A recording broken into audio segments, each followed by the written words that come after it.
Have you ever watched a rock climber take a massive fall, they peel off the wall, drop, and then suddenly they just stop in midair? Right, because they're tethered. Exactly. Welcome to your custom deep dive. Today, we're looking at ORRIE Karim's connecting chords, creating meaningful relationships. And our mission here is to figure out how you can move from those, flimsy surface level interactions in your life to creating these really unbreakable foundational bonds. Okay, let's unpack this. Because Karim argues that real relationships aren't just these happy accidents where you simply bump into someone. No, they are deliberately woven. Right. And to understand how to build those kinds of profound connections, Karim says we have to look at how a relationship cord is constructed completely from scratch. He calls this the anatomy of connection. And the very first strand of that cord is vulnerability. Which, to be honest, sounds like a bit of a self-help buzzword. It kind of does, yeah. Like, what does that actually mean mechanically? Well, think about the climbing analogy you just used. You can't attach a rope to a perfectly smooth, polished glass wall, right? No, of course not. There has to be a crack, a flaw, like an opening. That opening is your vulnerability. It's handing someone a fragile single thread of who you really are. But hanging your entire weight off one tiny thread is terrifying. Yeah. It would snap immediately. Exactly. Which is why you can't just stop there. The next step is what Karim calls the weaving process, or consistency. So you don't just hand them the thread and jump off the cliff. No, definitely don't do that.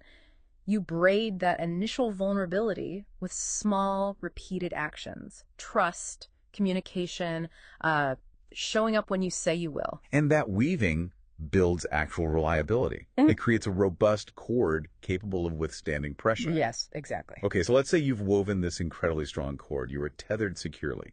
But here's where I get stuck. Okay. Sometimes the strongest bonds I have also feel the most exhausting, like the tether has slowly turned into a trap. Oh, that is incredibly common. Karim calls the solution intentional inhabitation. Intentional inhabitation. Yeah, this basically means being fully at home in the connection and offering your authentic self rather than, a polished, curated version. So is presenting that curated version exactly why those relationship cords start feeling draining instead of supportive? Because you're just constantly performing. What's fascinating here is the underlying mechanism of why that exhaustion happens. Okay, walk me through that. Karim identifies a vital tension between stability and adaptability. You build a secure foundation through shared values. That's the sheer strength of the rope. Right. But a rope also needs to bend, or it snaps under sudden weight. In Karim's framework, flexibility in a relationship comes from active listening. Wait, I don't quite follow the fizzen of that analogy. Yeah. How does listening make a psychological rope flexible? Well, because if you are only presenting a curated version of yourself, your energy is entirely focused inward on maintaining your mask. Oh. You aren't actually receiving the other person's changing reality. Active listening means adapting to who they are today, not who they were 5 years ago. Because people change. Exactly. And if you aren't listening, you can't adapt, and the cord gets rigid. This is why Karim emphasizes essential evaluation, regularly checking in to ask, is this bond adapting to who we are now, or is it choking us because neither of us is adjusting to the present? That makes perfect sense. It's not just about staying comfortably tied up so you don't hit the ground. A secure cord is actually a vital tool designed to elevate both of you. Yes, and Karim calls this high-altitude alignment.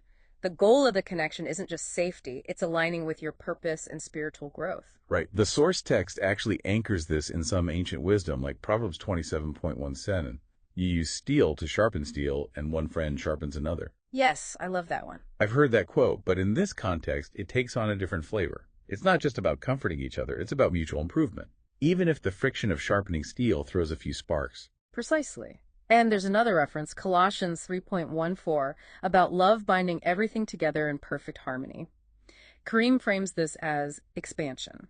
Expansion? Meaning what? Growing outward? Yeah, once you and your partner or friend or colleague are sharply aligned, you don't just stare at each other. You use that secure bond to make an impact on your wider community. I see. If we connect this to the bigger picture, this is Karim's ultimate thesis. A meaningful relationship doesn't just hold two people together in isolation. It provides the psychological safety net they need to climb higher than they ever could alone. So what does this all mean? It means lasting bonds for you aren't magic.